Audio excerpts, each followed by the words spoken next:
tips on how to rebuild, regenerate and reconstruct your cartilage and tendons, and how to take your joint pain from joint pain to pain-free mobility naturally without the need of surgery or treatments.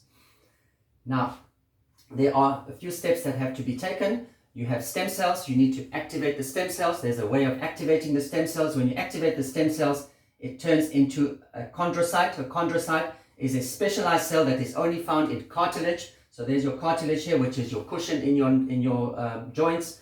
You build a cartilage and you send a signal, a copper peptide signal, and with the signal you produce collagen with lysine, protein, glycine and vitamin C. And the collagen now with the copper peptide signal builds up collagen with glucosamine, chondroitin, collagen type 2 using omega-3, vitamin C, zinc, vitamin D and manganese.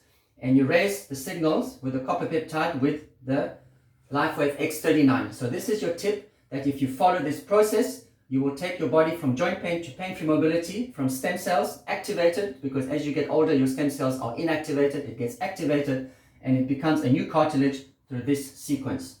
So there you go, joint pain to pain-free mobility. Imagine you're moving freely, pain-free. There's the tip, and there's something you can do about it. And make contact with me. I offer health consultations to show you how to do this in a natural way.